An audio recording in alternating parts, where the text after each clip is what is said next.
Welcome back to the Deep Dive. Today, we're trying to find a shortcut, really, to a concept that humanity has obsessed over for, well, forever, love. And our sources today center on 1 John chapter 3.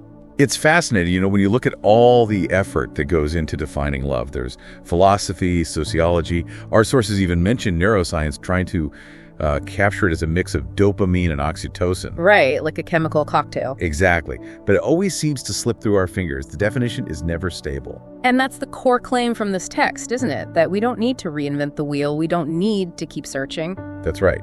The framework here suggests that the ultimate definition is actually an instruction, a command from God. So what's the command? It's laid out in verse 23. It's a twofold instruction. Believe in the name of his son, Jesus Christ, and love one another. Okay, so let's get into this idea of love in action. The passage starts in a pretty jarring place, verses 13 to 15. It tells you, the listener, not to be surprised at all when the world hates you. Yeah, and this is where the standard gets, radical.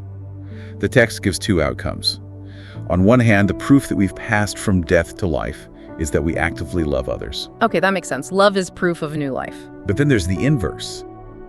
And this is the shocking part. The passage equates hatred not just with a bad feeling, but with murder. Explicitly with murder. But anyway, so you're saying the text makes the legal claim that hatred itself is murder. That just bypasses all intent, all emotional context. It connects the internal attitude directly to the ultimate action. Yeah. It says anyone who hates is fundamentally excluded from eternal life. It's an incredibly high standard. So if hatred is murder, that sets an unbelievable benchmark for what love must be. And that benchmark is given right in verse 16.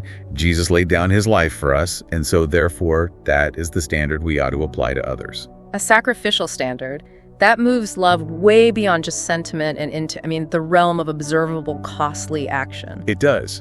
And that brings us to the daily litmus test. The practical test. What is it? It's in verse 17, and it's all about our resources, our stuff. The text basically says, if you have the world's goods, and that doesn't mean you're rich, just that you have enough, and you see a brother or sister who is in need, but you consciously close your heart to them. Well, the text asks a question. The rhetorical question, I'm guessing. Completely, it asks, how does God's love abide in that person? Wow. So it's not just saying, oh, that's not a nice thing to do. It's posing a question that works as a disqualifier.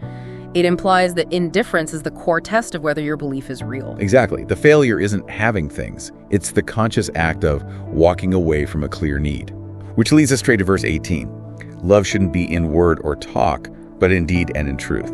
So it demands proof, not just good intentions. Active proof. Okay, so if I'm hearing this right, the deep dive definition of love isn't a feeling. It's an ongoing, active choice that's proven by selfless action.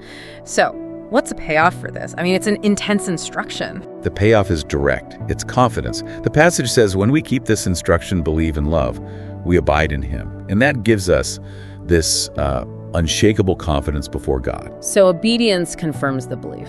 Yes. And verse 24 adds that this is all verified by the Spirit he has given us. So wrapping this up for you, our listener, for anyone seeking a solid, reliable criteria for love, this deep dive shows it's fundamentally about obeying that command to believe in Jesus and to act in love toward others. Right. And with that knowledge, we want to leave you with a final thought. We encourage you to reflect on one tangible step you can take today to obey this command. Specifically, think about Jesus' example of laying down his life.